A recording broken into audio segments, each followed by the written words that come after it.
Welcome to A Fan's Perspective. This is your boy Boogie 45. How y'all feeling? Today, I seen actually yesterday I seen MAINO and 50 going at it.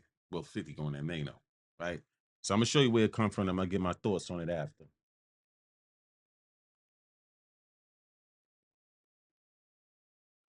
Here we go. Let's see. What are we doing here? Acceptable for someone to create a documentary about you without your approval, how would you feel if it happened to you? It's like Definitely not acceptable. It's facetious and petty.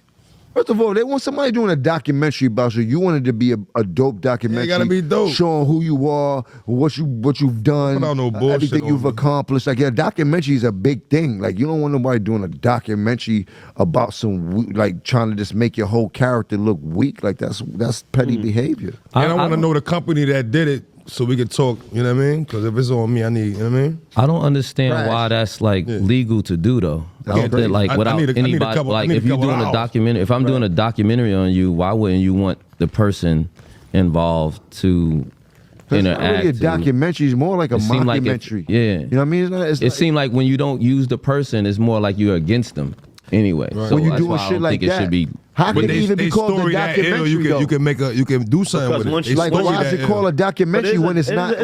it's still a doc. You know, it's not an autobiography, but it's a documentary because once you become a public person, Bro, none of them Pablo Escobar documentaries I watched, none of them people knew him. They all There you go. people, they That's what I'm just, saying. you get what I mean? Like, you but can once you become, if you're if you a that public figure, person, you're in the they can just news, do it. you can be Google. So do you think that it's wrong or not? I think not it's with it. wrong. I'm not with I it ain't either. taking I it. think that I'm not with it. Do I we all think you agree that should- it's wrong? Thumbs down for that. Uh-oh. 50 says squatters are individuals who occupy a property without legal title, permission, or lease, often in a vacant or abandoned buildings, differing from trespassers by intending to reside there long term. Wow. That's 50 going at Jim and said these guys are squatters. They owe 250 bands for the space. They are filming a podcast. These bums are trying to win Best Dressed Award and can't pay their bills. Jim Jones say he loses jersey home in foreclosure. Yeah, that's kind of spicy right there, man. Kind of spicy. All right, so ooh. See, Mano shooting back. Mano shooting back. Damn.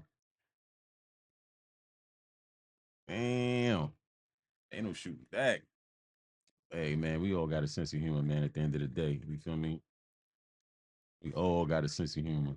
But yo, let me know. Oh, so now 50 said he gonna buy the space. Oh Lord. I wouldn't want to see that happen though on some real shit, but it is what it is. So I think this is stemming from I don't think 50 never really liked Jim Jones. You know what I mean? You gotta understand where it started from. Like Jim Jones and Cam was going through their issues, and Cam was beefing with 50 at that time. So, you know, I'm guessing it was over what's that joint called? It was a record label ran by Adam Grumblatt. Alan Grumblatt, and it's called E1 now. But back then they had a different name for that record label. But basically they said they was giving y'all $7 a record, you know, giving artists $7 a record. So 50 said something to the effect like I'll shut that whole shit down over there, whatever. Cam took offense to it. Cam and 50 started beefing. Cam thought that Dipset was gonna ride with him, and Jim and Jewels popped out with 50 on the stage. You know what I mean? Now, one thing about Fifth, you know, he stand on morals and principles, you know what I'm saying? And the way he looked at it, Cam put Jim on. So if Jim is willing to jump on my team, I'm never gonna trust you. I'll use you, you know, for the situation, but I'm never gonna trust you and I'm not gonna respect you either because at the end of the day, you snake, you it's like you backdoored your mans that put you on. Even if y'all had issues. Like if me and a homie, we had business, we had business together, and for some reason we're not seeing eye to eye. You know, if we in the middle of some issues right there, like with somebody else, and my man is beefing with somebody, we gonna be together on that beef. And after that, if we continue to not see eye to eye, then I'm gonna just part ways. But I would never go and mess with somebody that's beefing with somebody that that put me on, or that I'm locked in with business with. We got a history. This is my man. I'm not gonna go, even if we don't see eye to eye. If it didn't end in nothing, no bloodshed or nothing like that. If it didn't get crazy, it was just a difference of opinion, or you know, you see things one way, I see things another way. Either way, I'm not linking up with his enemy. You understand what I'm saying? So 50 never trusted Jim once Jim did that. And that's not the first time 50 dealt with a situation like that. The first time was J Hood, you know what I mean? And Maserati Fox. He tried, well, J Hood wanted to get on G Unit. He was, you know, going back and forth with D Block. He was part of D Block, but for some reason they wasn't seeing eye to eye, and he had issues with them, and he was taking it to the DVD. This is a DVD era, you know what I mean? He was dragging the D Block chain, all that, whatever. And then he wanted to go over to G Unit because he seen how 50 was beefing with Jada, with D Block and them. But when 50 told him holla at Mozzie, and Mozzie was like, man, you shitting on your actual dudes. These are your peoples right here. And you think that what, you gonna come over here? Like, come on, man. That's crazy. Like, you feel me? So nobody is gonna trust somebody that's willing to backdoor their mans and go mess with their enemy. Like, nobody's gonna trust. You know what I mean? It's the same thing with I was talking about with Game. When Game said he felt loyalty to Nas and them, you know what I mean, and he didn't want to go at them because 50 was beefing with them, and it was like, but they not feeding you though. They didn't give you a record deal. They not writing the hooks. They not doing what I'm doing. You eating with me. So how you loyal to them and you eating with me? You supposed to be loyal to me. So I knew that wasn't gonna age well. I knew 50 and Jim linking up with Jewels on. I knew that wasn't gonna age well. And then fast forward, Cam and 50, Cam bring 50 on the show. All the beef is dead, but they both have the same thing in common. They don't respect snakes. And that's how they was looking at Jim. You understand? So they was sitting there, ha kiki, and you know what I'm saying? And Jim took offense to it. And it just continued back and forth. So now with this situation right here, I think it was aimed at Jim, but the fact that they all chimed in, it's like, okay, 50 on it like this. If I'm beefing with him, don't stand in my way. Same thing that happened with Ja Rule. Anybody who linked up with Ja Rule, it was up with them. You know what I'm saying? So it's the same thing with Diddy. He got his personal reasons for why he don't like Diddy, and he don't want nobody standing in the way. You understand what I'm saying? Especially if they got a voice. You feel me? So, he started coming at all of them. You know what I'm saying? This is how 50 operate. You know what I mean? Now, I don't like to see it. I don't want to see 50 beefing with MAINO and all that. You know what I mean? MAINO from my city. But you know what I'm saying? Like, but at the same time, 50 is who he is. And MAINO was a stand-up dude. All of them stand-up dudes. Davies, you know what I'm saying? MAINO, Jim, all of them. You know what I mean? But it is what it is, man. It's crazy. And then a lot of things, a lot of people feel like, oh, 50 doing too much, this, that, and the third. He always trolling. He always sees so petty, this, that, and the third. He always want to be beefing. But you know what? A lot of people see. I've been listening to 50 when 50 made that song. The first time I heard about 50 was when he made Rowdy Rowdy for the Into Deep soundtrack. You know what I mean? 50 was hot like fish grease when he first started putting out songs. Like, that was some of his best work. And he signed track masters or whatever. Once he got shot, they let him go. They dropped him. Then we was working with Jam Master Jay. Jam Master Jay gave him $5,000, and they cut ties with him. You know what I mean? He was writing for Puff. But Puff didn't want to sign him because he didn't want to deal with the problems that were surrounding 50. 50 didn't get a lot of love in New York when it came to the people that was in position that could have gave him a deal or could have, helped him get to another level.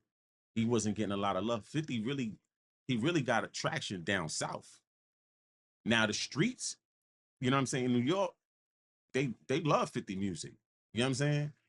But the people that was in position, they wasn't trying to mess with Fifth. I don't know if it was because of their connections to Irv. You know what I mean? Irv was a heavyweight, you know what I'm saying, as far as, in the music business. You feel me? So, 50 didn't get a lot of love coming up, man. And when 50 came up, 50 didn't come up with no cosigns and nothing like that. You know, it was just him by himself and Tony Ayo, Lloyd Banks. That's it. And the the South Side homies that was rolling with him. That's it. And not only did nobody not want to sign him in New York, right? The people that was in position, he was also beefing with Preem. You know what I'm saying? And Preem was a heavy hitter out here in the streets. You feel what I'm saying? So it's like the whole world was against him. That's how he felt. You feel what I'm saying? So 50 ain't letting nothing slide, man. It took somebody from the West Coast to sign 50. Understand that. So when people say, oh, 50 is dividing New York, because I heard Fab say that years ago, 50's dividing New York and all that. Nah, he never got no love for the people that was in position in New York. He loved the people, but the people that was in position, they wasn't messing with him. You know what I mean? It took somebody from the West Coast to sign him. Eminem was from Detroit, but he was up on the Drake. But it was West Coast cast, Detroit and West Coast cast that signed 50. You feel me? And he was buzzing in this city for a minute. Then he started going down south. And that's where he got a lot of traction. Because they was feeling his, he was nice when he's still nice. You know what I'm saying? But he was one of them ones, man. And that's why 50, if you come at him, it is what it is. He's gonna be on you. He don't care about none of that other shit. You know what I'm saying? That's just what it is. Now the situation with him and Puff, people say, oh well, he beefing over a girl, this, that, and the third. But you gotta understand, look at all the stuff that came out about Puff, right? Imagine a dude like Puff around your kids, man. How would you feel? You understand? How would you feel if a dude like Puff was around your children with all that stuff that came out about him? You know what I mean? And we already know he was messing with fifth baby moms. You know what I'm saying? So it would be crazy to think that the kid wasn't around Puff at least once or twice. And Puff did that on purpose. He had a thing for going after other dudes' girls. You know what I'm saying? You know? But and and like I said, it wasn't done like he didn't it's not like he got with fifth baby moms and they had a relationship and they was really like, you know what I mean, like a couple, and it was nothing like that. It's nothing like that. He got with her on purpose just to piss 50 off. So 50, he's strategic. You know what I'm saying? So he waited till the trial and all of that played out. Then he put together his own documentary. Now, when they talking about can a documentary be put together, um, this is the thing about a documentary, right? If you're a public, like Maino was saying, if you're a public figure and there's information out there about you already, they can take all that information about you out there and make a documentary out of it without even consulting. They did it. They did it to Rick Ross, the real Rick Ross. You know what I mean? That the street hustler Rick Ross. He had his story, and if you look at Snowfall, Snowfall is his story. Snowfall is Rick Ross' story, and he didn't get a dime from it. How many BMF documentaries came out before the actual show dropped or the real documentary dropped along with the show? Remember on Netflix when they had the BMF show, that 50 joint, that was going on, then they had the documentary on side of that, the real documentary. You know what I'm saying? But how many other BMF documentaries were out before those even came out? So somebody can make a documentary about you, and they don't have to get your consent to do it. As long as you got information that's out there, they can take that and they can use it and they can put it together. You know what I mean? You know, me personally, I would rather holler at the person because you might not be getting all of the information. They might there's gonna be things that you're not gonna know that only that person knows. I want all the intricate details. If I'm gonna put together a documentary, I want the person who is about, I want to have a blessing. That's just my opinion. But with Fifth, it wasn't done out of that. It was done out of revenge. Like you try to, you know what I'm saying, get with my baby moms out of malice. So I'm gonna make a documentary about you out of malice. And I'm gonna keep tearing your name down. You know what I mean? Since that's the games you want to play. Now, the history with him and Puff, you already know where that started. You know what I mean? Started with the Mace situation. You know, 50 wanted to sign Mace. Puff wanted 2 mil. He wasn't budging. 50 was uh 50 was trying to put up like 1.8 mil. Puff ain't want to budge. Mind you, Mace out there, you know, 50 paying for hotel fees and all that, trying to get Mace hot. You know what I'm saying? Because you got to revive Mace. You know what I mean? Because he wasn't rapping for a minute, so you got to get him hot. And Puff was like, "Yo, I want 2 million. I don't care what you did with." You know what I mean? You know, but at the end of the day, it went from that, and then a lot of people don't know Rick Ross was funded by Puff and Jay-Z. You understand what I'm saying? So that was another shot to try to get 50 out of there. You feel me? You know, so it was a constant back and forth over the years. And then Puff went and got with his baby moms. You understand? So, you know, if you know, if somebody want to play those type of games with me, don't call me petty when I respond. You know what I'm saying? Don't call me petty when I respond, man. I don't want to hear none of that. You feel me? So it's a method to his madness. You know, 50 ain't just out here just bullying niggas, like, you know, bullying people for no reason. Like it's a method to his madness. You feel me? It's always a reason why he coming at somebody. It's never for no reason.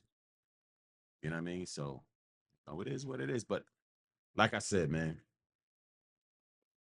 I don't really like to see it. I don't want to see them. I don't want to see New York beefing with New York. You know what I mean? But at the end of the day, 50 got his reasons for doing what he doing. He feel like Maino and them, they speaking on something you know what I mean? And it's, even though they didn't say what the documentary was, it sounded like they was more or less talking general. But at the end of the day, I could see how 50 could look at that and be like, "What, you talking about me?" You know what I'm saying? Like, so, you know, it is what it is, man. But 50, don't buy the building, man. The podcast decent, bro. You know what I'm saying? Let the boys get their money, man. You feel me? Real talk, man. Anywho, that's my time today. And from a fan's perspective, if y'all want to catch me on the gaming, Baby Slim Dash 2013 on PS5, you know, and I'm out.